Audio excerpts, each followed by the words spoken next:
Hey everyone, you already know come April 23rd, which is only 5 days away, is when the second new DLC for Remnant 2 drops, The Forgotten Kingdom, and I'm pretty excited given the sheer amount of content this game has had to offer and the previous with The Awakened King. Gunfire Game dropped their latest reveal trailer on the new Invoker class today that draws strength from nature from the spirits of Yaesha, and man does this class look dope. I'm excited to fight against the new enemy types they have in this game and explore every nook and cranny there is. Like, this part of Yaesha just looks beautiful that you've seen in the trailer as I'm showing here on screen. I've gotten so much time put into the Awakened King alone. Just the DLC, I put 40 hours into that one, and that's excluding like the amount of time that I put into the base game. So you know, for $10, unless you got the season's pass for this game, it is definitely more than well worth the price. No, I am not sponsored by Gunfire or Arc Games for saying any of this. I just love the game and it's been a great game to play. Well worth it compared to some of the other games that we've gotten that has come out between this and last year that asks you for $70 but don't feel like it's actually worth the price.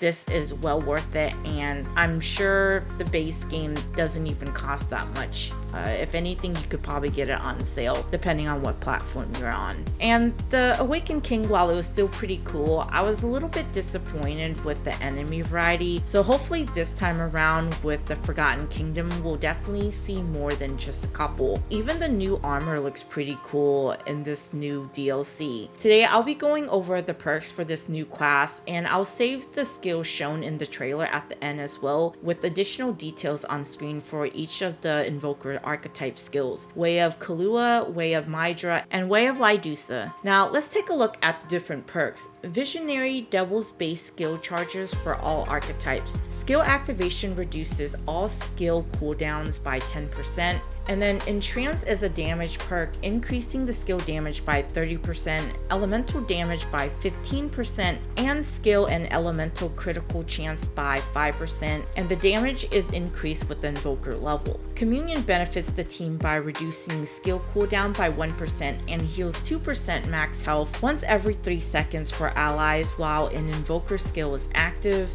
Mind and Body is a utility perk, and it increases movement speed by 5% and damage reduction by 5% while an Invoker skill is active as well. Now for the last perk, Soothsayer is a relic perk, and on relic used it extends the duration of an active Invoker skill by 20% of the base duration, and this cannot exceed base duration, and the relic use speed is increased by 25% while an Invoker skill is active. So now that we have all the details on the latest class, which of the other classes will you be pairing this up with? For me, I'm interested in trying this out with the Ritualist, Engineer, or Medic, given how useful the different perks and skills are, but I'm no expert when it comes to, you know, optimizing a class and min-maxing it, so I'm not your person for that. You know, I just find what I like to use and what I think works, not that it does work, and then just rocking with it that way. So now for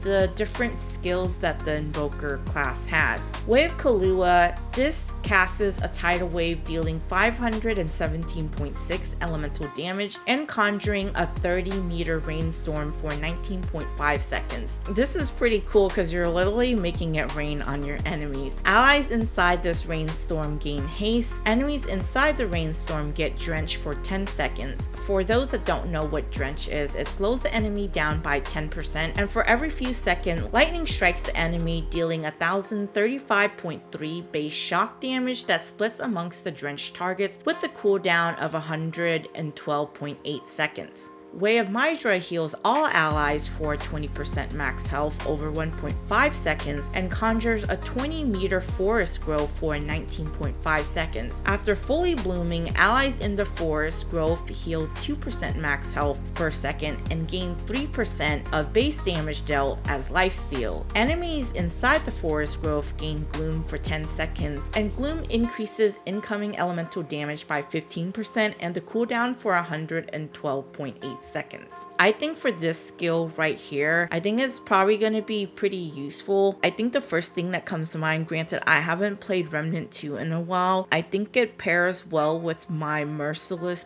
bleed build that I have that is basically really focused on lifesteal. So I'm very curious to try it out with the build that I have for that. Now, Way of Lydusa, the last skills, is usually the most powerful one compared to the rest. Invokes Lydusa to infuse range and melee damage with the power to apply brittle, allowing the invoke to generate sand devils do damage or kills. This lasts for 19.5 seconds, and reactivating the skill consumes all sand devils generated and casts a 15-meter sand blast, dealing 100 elemental damage per charge. The max is 10. And what brittle means is that it increases incoming critical chance by 5% and critical damage by 15, and the cooldown is the same as it, with the others being 112.8 seconds.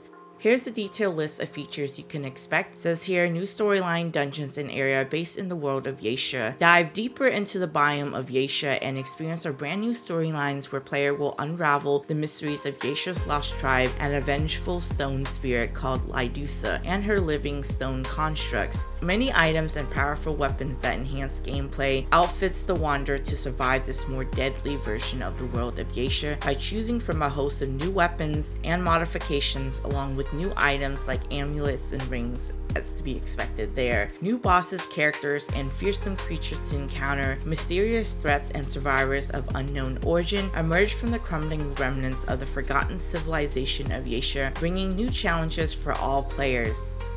So there you have it. If you made it to the end of the video, make it rain with your comment. What are you most excited for about the Forgotten Kingdom? And as always, thanks for watching.